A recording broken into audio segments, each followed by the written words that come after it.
Selamat sore Bapak Ibu semuanya. Saya senang sekali bisa berdiri di tempat ini kembali, bisa melayani Bapak Ibu dalam perenungan firman Tuhan. Terima kasih kepada Bapak Ibu Gembala yang sudah memberikan kesempatan kepada saya.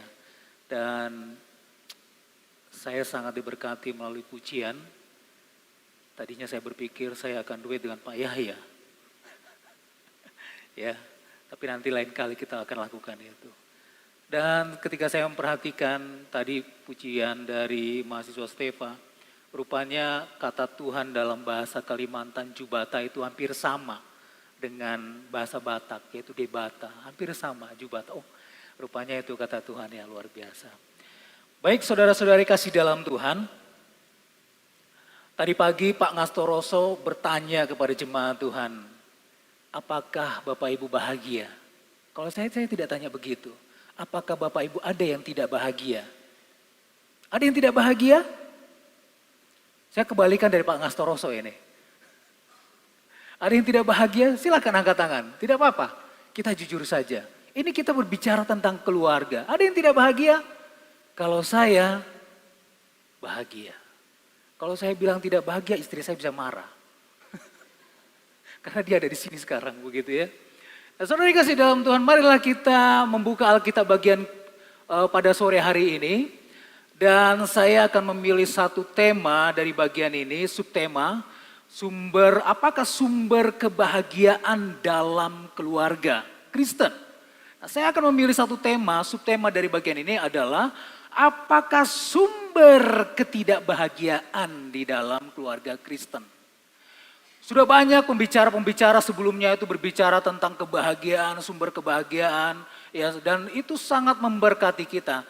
Dan saya berpikir apa hal yang perlu kita bicarakan tentang kebahagiaan. Rupanya di samping adanya kebahagiaan, ada juga unsur di dalam kerumah tanggaan itu adalah ketidakbahagiaan. Karena itu kita akan membaca dan pelajari bagian ini di dalam Kejadian pasal 3 ayat yang pertama sampai ayat yang ke-7. Karena itu saya mengundang Bapak Ibu untuk bangkit berdiri bersama-sama membacakannya bersama-sama dengan saya. Bapak Ibu menyimak dan saya akan membacakannya bagi Bapak Ibu semuanya. Demikian firman Tuhan. Kejadian pasal 3 ayat yang pertama. Adapun ular ialah yang paling cerdik dari segala binatang di darat yang dijadikan oleh Tuhan Allah. Ular itu berkata kepada perempuan itu, tentulah Allah berfirman, semua pohon dalam taman ini jangan kamu makan buahnya, bukan? Lalu saut perempuan itu kepada ular itu, buah pohon-pohonan dalam taman ini boleh kami makan. Tetapi tentang buah pohon yang ada di tengah-tengah taman, perhatikan di sini, Allah berfirman, jangan kamu makan ataupun raba buah itu, nanti kamu mati. Tetapi ular itu berkata kepada perempuan itu, sekali-kali kamu tidak akan mati. Tetapi Allah mengetahui bahwa pada waktu kamu memakannya matamu akan terbuka dan kamu akan menjadi seperti Allah, tahu tentang yang baik dan yang jahat. Perempuan itu melihat bahwa buah pohon itu baik untuk dimakan dan sedap kelihatannya. Lagi pula pohon itu menarik hati karena memberi pengertian. Lalu ia mengambil dari buahnya dan dimakannya dan diberikannya juga kepada suaminya yang bersama-sama dengan dia, dan suaminya pun memakannya.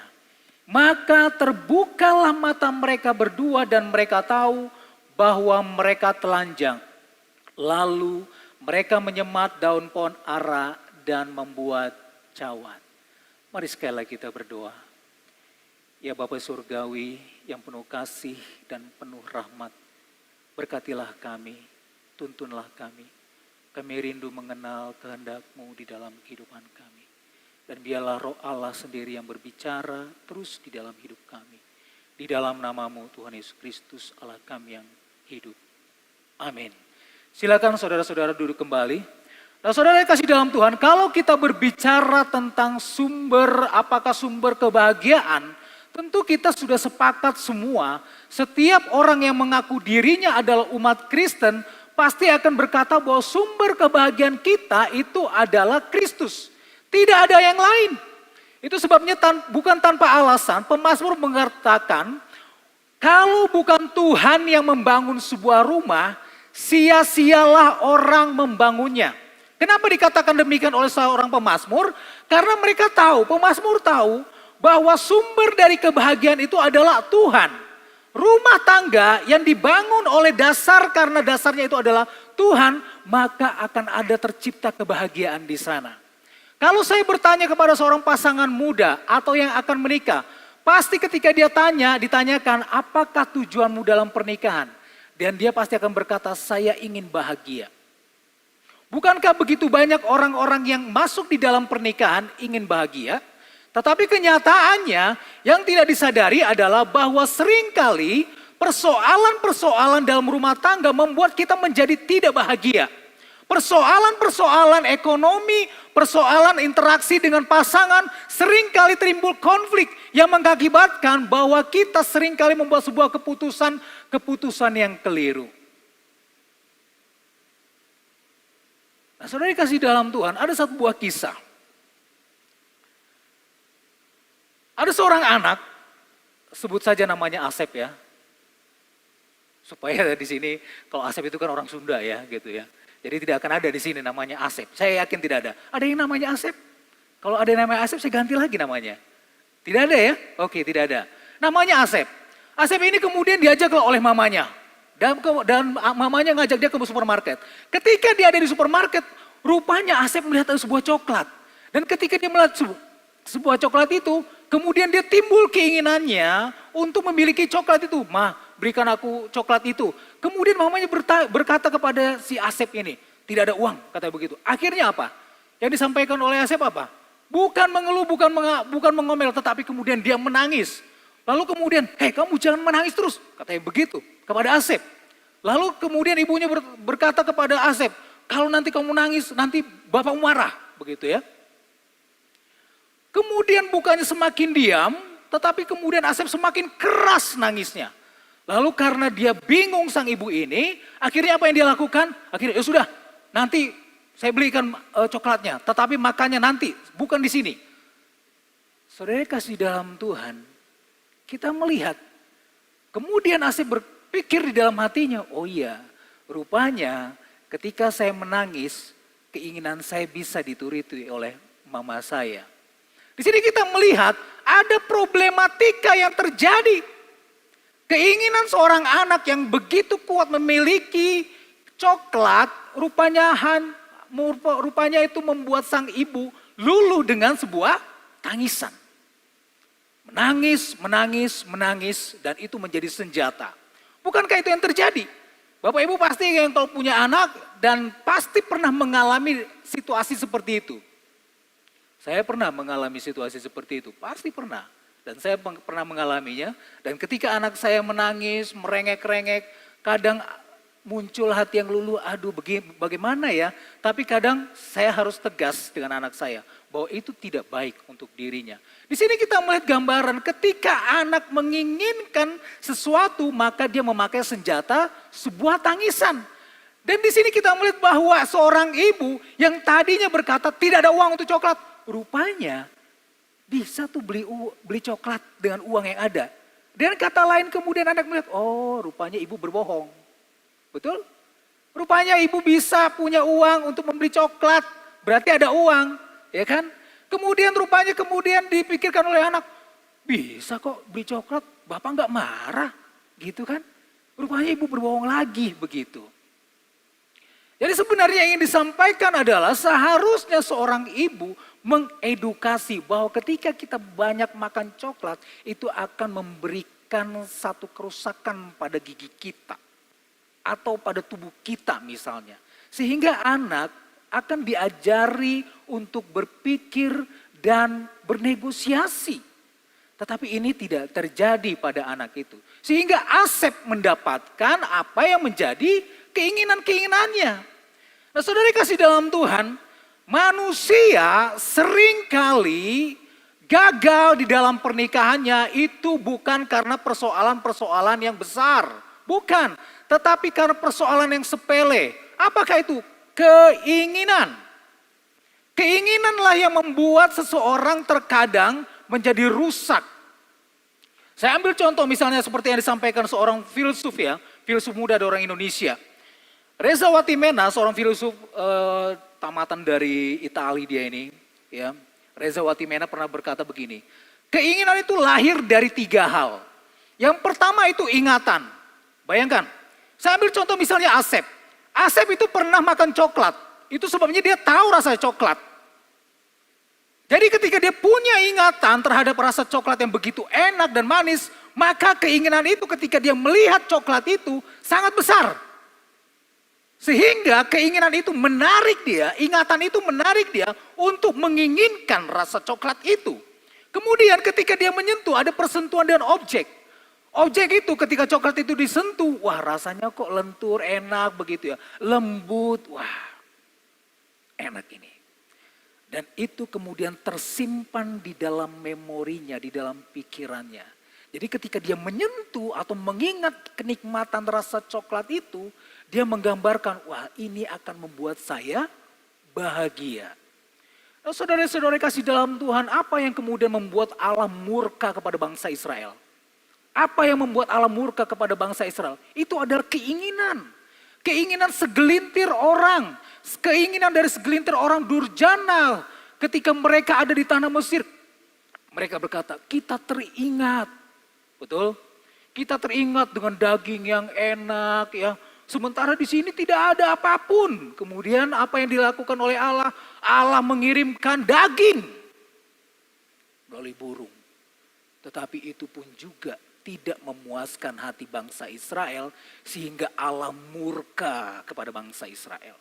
Nah, saudara-saudara kasih dalam Tuhan, keinginan, kata keinginan itu sederhana. Menginginkan itu sederhana. Tetapi kalau kita tidak menjaga keinginan itu bisa menjadi senjata buat kita buat diri sendiri. Saudara kasih dalam Tuhan, Bapak Ibu, saya yakin Bapak Ibu pasti ingat dengan kisah seorang Raja Daud. Ya, kisah seorang Raja Daud. Raja Daud, apa yang dilakukan oleh Raja Daud? Ketika para panglimanya sibuk berperang, kemudian Raja Daud naik ke atas soto. Dan ketika dia ada di atas soto, rupanya dia melihat seorang wanita yang tubuhnya begitu elok, cantik parasnya, manis barangkali wajahnya juga, rambutnya barangkali panjang, begitu. Tubuhnya begitu aduhai barangkali dilihat oleh Raja Daud, kemudian timbul keinginan. Saya harus memiliki dia. Dan apa yang dilakukan oleh Raja Daud? Dia kemudian meminta supaya Batseba itu datang ke Raja Daud dan akhir terjadilah sebuah hubungan yang dilarang. Dan apa yang terjadi? Disinilah awal mula kerusakan dan kehancuran dari rumah tangga Raja Daud. Keinginan membuat kita, ketika kita melihat objek yang kita lihat, dan nampaknya kita akan menjadi bahagia dengan objek itu membuat kita menjadi tidak bahagia sebenarnya. Bagaimana juga dengan Raja Ahab? Raja Ahab menginginkan sebuah kekayaan. Dia tidak cukup puas dengan kekayaan yang dia miliki. Maka ketika dia melihat ada sebuah kebun anggur yang begitu bagus sekali, yang dimiliki oleh seorang yang bernama Nabot, maka dia timbul keinginan untuk memiliki kebun anggur Nabot dan dia ingin menukarnya. Tetapi apa yang terjadi? Nabot sama sekali tidak mau menukarnya. Dan apa yang terjadi? Kematianlah yang dialami oleh Nabot. Dan itu direkayasa oleh Raja Ahab dan istrinya. Saudara-saudari kasih dalam Tuhan, keinginan itu menjadi bumerang buat kita. Kalau kita tidak menjaga kehidupan kita. Perselingkuhan begitu banyak terjadi. Perceraian begitu banyak terjadi. Karena apa? Adanya sebuah keinginan. Keinginan yang didasari oleh keinginan duniawi. Kalau kita berbicara tentang Kristen, apakah sumber kebahagiaan keluarga Kristen? Saudara kasih dalam Tuhan, seorang ahli atau banyak orang berpendapat bahwa ada 3 jenis kekristenan, umat Kristen. Yang pertama itu adalah Kristen KTP. Ya, Kristen KTP. Yang kedua adalah Kristen yang duniawi. Dan yang ketiga adalah Kristen yang sungguh-sungguh. Pertanyaannya adalah di manakah saudara-saudara dan saya berada? Apakah sebagai seorang Kristen KTP, apakah sebagai Kristen yang duniawi, atau sebagai Kristen yang sungguh-sungguh? Di manakah posisi kita? Kalau kita berbicara tentang kebahagiaan keluarga Kristen, maka seharusnya kita sudah tahu di level mana kita berada. Jangan berpikir ketika kita menjadi seorang Kristen, maka secara otomatis kita akan bahagia. Tidak, saudara. Menjadi seorang Kristen belum tentu memberikan kebahagiaan. Tetapi tinggal di dalam Kristus, itulah yang memberikan kebahagiaan. Kalau dasar kekeluargaan kita, kalau dasar keluarga kita itu dibangun di atas dasar Kristus, maka itu adalah sumber kebahagiaan kita. Berapa banyak keluarga-keluarga Kristen yang kemudian berpisah? Berapa banyak kemudian keluarga-keluarga Kristen yang kemudian bercerai? Berapa banyak kemudian keluarga-keluarga Kristen yang juga melakukan perselingkuhan? Berapa banyak kemudian keluarga-keluarga Kristen yang hancur? Sangat banyak. Sangat banyak. Apakah mereka tidak mengandalkan Tuhan? Apakah mereka juga tidak mendasarkan kehidupan mereka pada Tuhan? Bisa saja. Tetapi keinginan bisa menjadi satu jebakan buat kita. Betul? Itu sebabnya bukan tanpa alasan kemudian Rasul Yakobus pernah berkata begini. Tetapi tiap-tiap orang dicobai oleh keinginannya sendiri. Perhatikan Bapak Ibu. Tetapi tiap-tiap orang. Itu tidak dibatasi oleh Kristen KTP, Kristen duniawi atau Kristen sungguh-sungguh. Tetapi tiap-tiap orang dicobai oleh keinginannya sendiri. Keinginan siapa? Keinginan kita. Barangkali kita ingin kaya. Kita ingin mendapatkan suatu pasangan yang lebih cantik. Atau lebih ganteng. Atau kita menginginkan jabatan yang lebih tinggi dibandingkan orang lain. Itu sebabnya kadang-kadang segala cara akan saya tempuh. Yang penting saya mendapatkan sebuah posisi yang tinggi. Bahkan kalau perlu saya menukarkan iman saya. Asalkan saya mendapatkan jabatan yang tinggi. Bukankah begitu? Banyak orang-orang yang kemudian di luar sana. Kadang-kala menukarkan imannya. Hanya demi sebuah keinginan. Dan itu yang dikatakan oleh Yakobus. Tiap-tiap orang dicobai oleh keinginannya sendiri. Karena apa? Ia diseret. Perhatikan. Ia diseret. Ya. Nanti kita akan mengeksplorasi ya. Nanti kita akan menggali bagian ini seperti apa. Dia diseret dan dipikat. Dia diseret dan dipikat. Sama seperti yang disampaikan oleh Reza Watimena. Ada satu ingatan tentang sebuah kenikmatan. Dan kenikmatan itu tidak lepas dari pikirannya. Tersimpan di dalam memorinya. Dan ketika kenikmatan itu dibuka di alam bawah sadarnya, terbuka di dalam alam bawah sadarnya, kemudian dia diseret, wah kalau saya bisa memiliki mobil itu rasanya saya akan bahagia. Kalau saya dapat rumah yang lebih besar ini saya akan bahagia. Kalau saya dapat perempuan yang cantik saya pasti akan bahagia. Atau kalau saya dapat cowok yang lebih ganteng saya pasti akan bahagia. Dia diseret. Dan kemudian dipikat. Nah, saudara dikasih dalam Tuhan, apalagi yang dikatakan oleh Yakobus, kemudian apabila keinginan itu telah dibuahi, ia melahirkan dosa. Dan apabila dosa itu sudah matang, ia melahirkan maut. Nah, saudara dikasih dalam Tuhan, peristiwa di Taman Eden merupakan cikal bakal dosa itu masuk. Dan itu diawali dengan sebuah keinginan. Nah, saudara kasih dalam Tuhan, mari kita membuka Alkitab bagian ini di dalam Kejadian pasal 3. Saya ingin kita menggalinya. Adapun ular ialah yang paling cerdik dari segala binatang di darat yang dijadikan oleh Tuhan Allah. Ular itu berkata kepada perempuan itu, tentulah Allah berfirman, semua pohon dalam taman ini jangan kamu makan buahnya, bukan? Nah, saudara kasih dalam Tuhan, tentu kita akan bingung. Kenapa ya kok ular itu bisa berbicara ya? Bagaimana mungkin ular itu bisa berbicara? Dan apakah pada waktu itu semua hewan itu bisa berbicara? Saudara kasih dalam Tuhan, kalau kita memperhatikan bagian ini sangat menarik kalau untuk kita gali.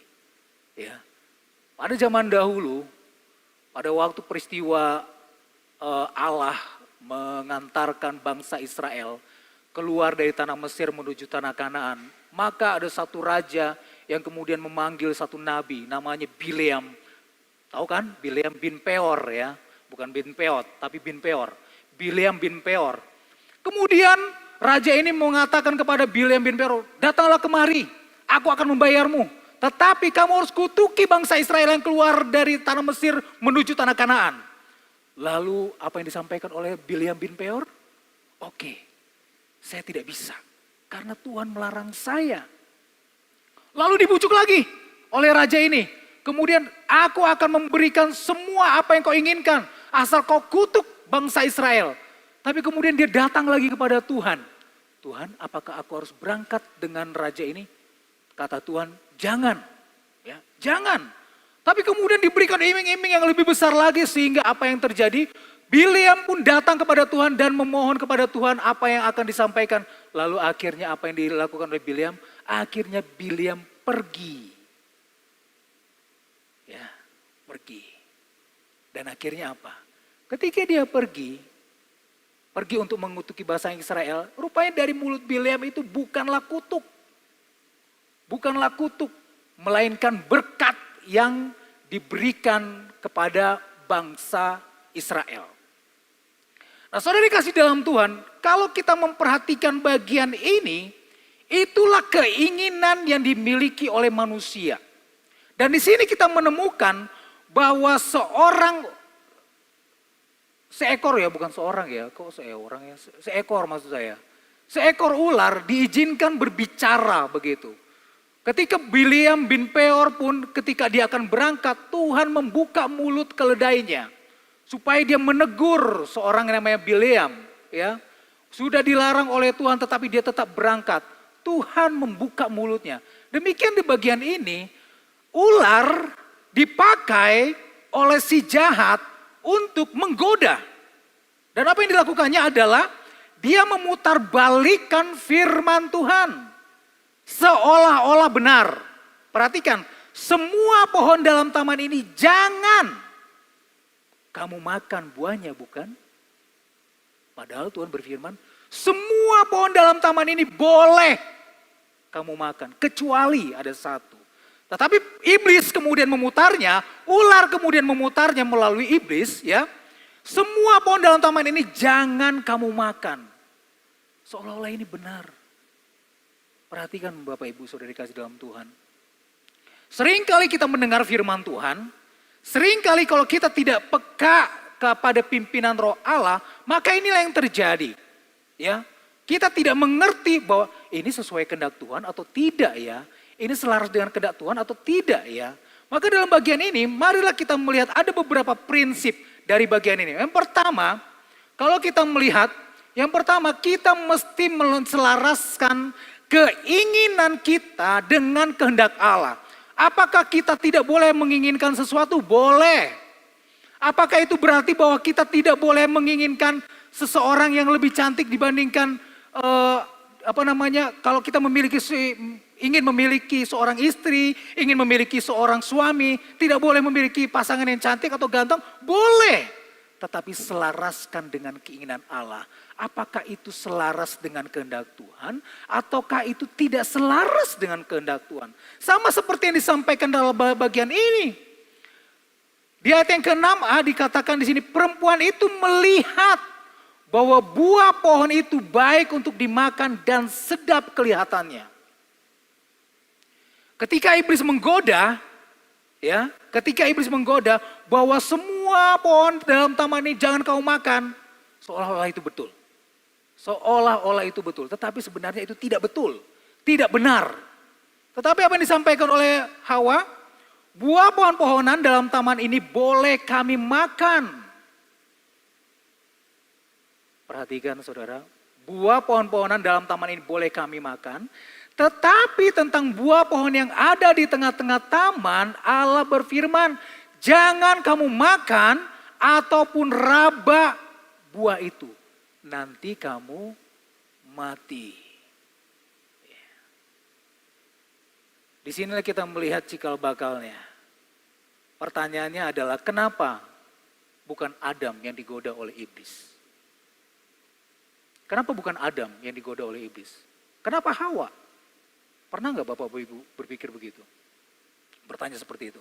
Kenapa bukan Adam yang digoda oleh Hawa? Kenapa iblis? Karena iblis tahu, ular tahu bahwa titik lemah dari keluarga itu adalah Hawa. Dan Hawa punya keinginan. Keinginannya apa? Menikmati buah yang dilarang. Itu sebabnya kita mesti berhati-hati. Saya yakin dan percaya bahwa setiap kita itu mempunyai titik lemah. Apapun itu. Titik lemah di keuangan, titik lemah di bidang-bidang yang lain, di dalam pekerjaan barangkali, atau di bagian-bagian yang lain. Kita punya titik lemah. Kalau kita mengetahui titik lemah kita, maka kita mesti berhati-hati. Jangan-jangan iblis akan menggoda kita di bagian titik itu terus.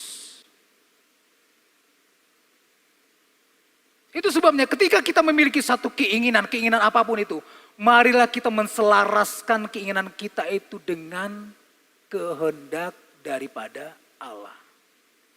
Cuman pertanyaannya dan persoalannya di sini adalah seringkali yang menjadi lebih kuat dan lebih menang di dalam pertarungan itu adalah keinginan kita, bukan keinginan Allah. Itu yang sering terjadi. Itu sebabnya Rasul Paulus pernah berkata bahwa keinginan daging itulah yang merusak manusia. Keinginan daging itulah yang merusak citra diri seorang Kristen. Keinginan daging itulah yang kemudian membuat kita tidak bahagia dan tidak hidup di dalam damai sejahtera. Dan ini yang terjadi dengan keluarga Adam. Karena keinginan dari seorang istri untuk menikmati buah yang dilarang oleh Allah, maka dia pun akhirnya masuk di dalam perangkap itu.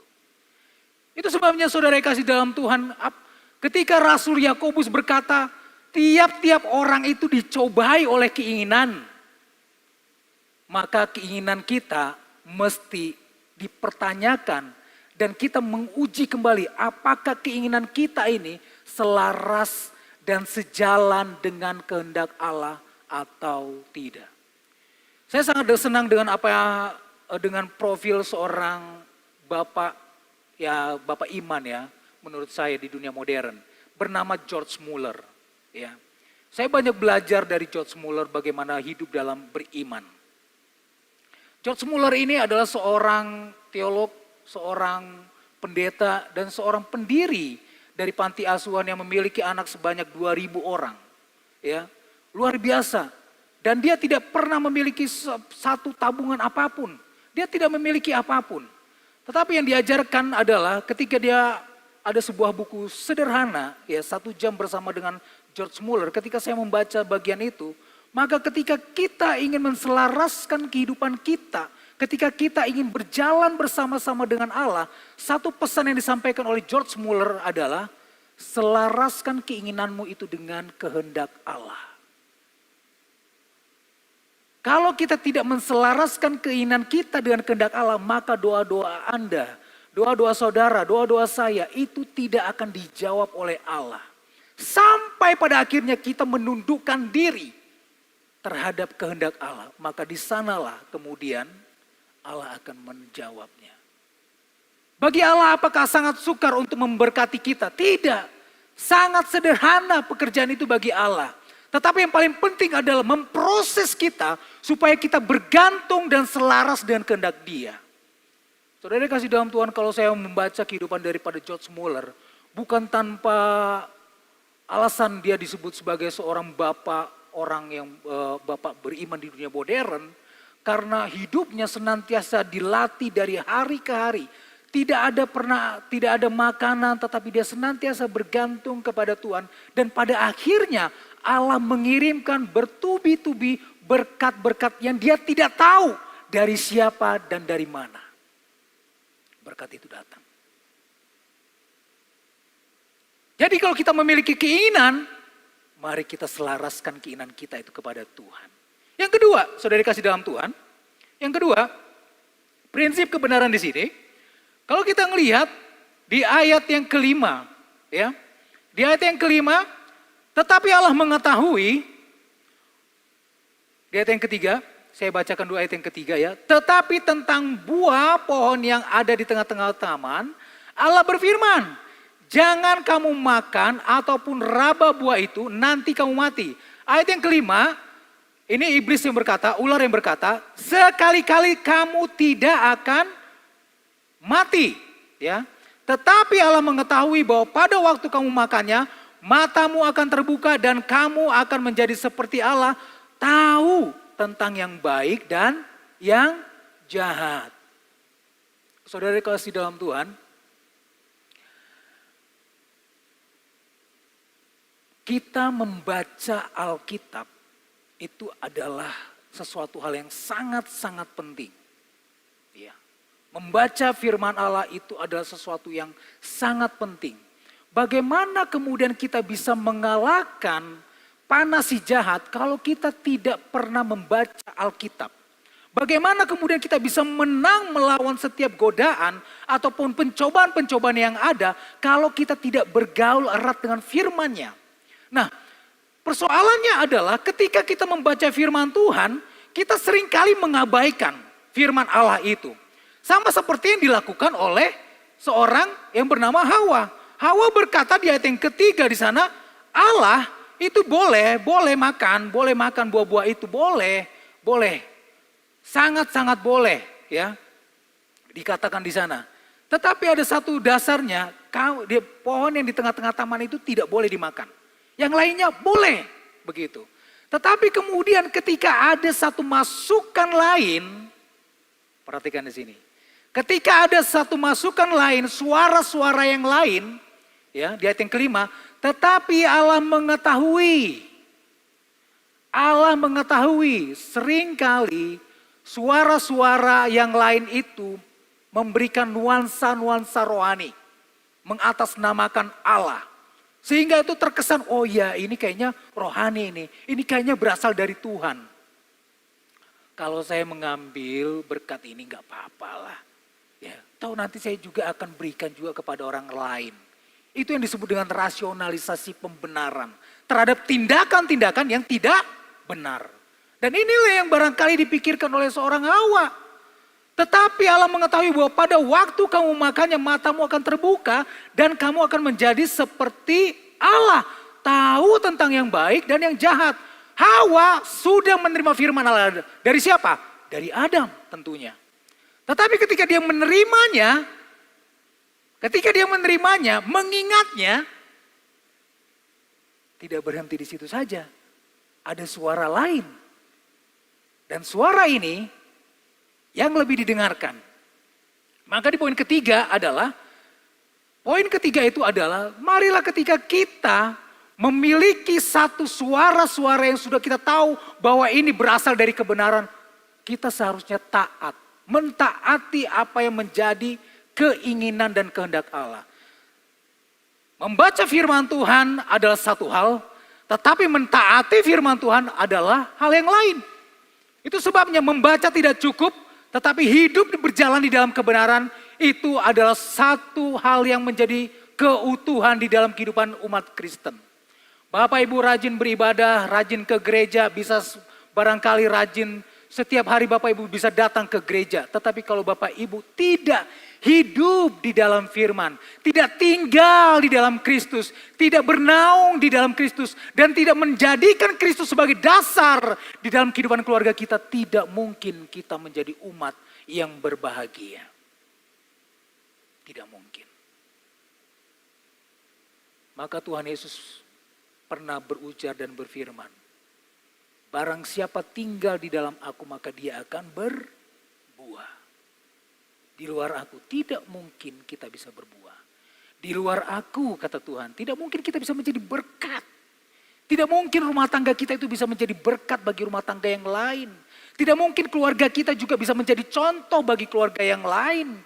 Kalau kita tidak mendasarkan kehidupan kita itu pada Kristus. Saya sangat senang sekali di apa yang disampaikan oleh Pastor Rosso tadi pagi, bahwa Kristus itulah satu-satunya sumber kebahagiaan kita. Bukan apapun. Jabatan, posisi, status, itu tidak membuat kita bahagia. Tetapi kebermaknaan di dalam Kristus itulah yang membuat kita bisa berbahagia. Karena itu saudara kasih dalam Tuhan, sumber ketidakbahagiaan itu, yaitu keinginan, harus kita tanggalkan di dalam diri kita kalau kita ingin bahagia. Keinginan-keinginan yang tidak benar, keinginan-keinginan yang tidak selaras dengan kehendak Allah, maka kita harus tanggalkan dan marilah kita menselaraskan kehendak kita dengan kehendak Allah. Saya sangat suka apa yang disampaikan oleh Bu Surya dan saya sangat terberkati dengan apa yang disampaikan oleh Bu Surya. Ketika keinginan kita bertemu dengan keinginan Allah, maka di sanalah terjadi sebuah relasi. Hati kita terhubung dengan Allah. Allah terhubung dengan kita dan di sanalah kita melekat bersama dengan Dia. Amin saudaraku. Mari kita bersatu dalam doa.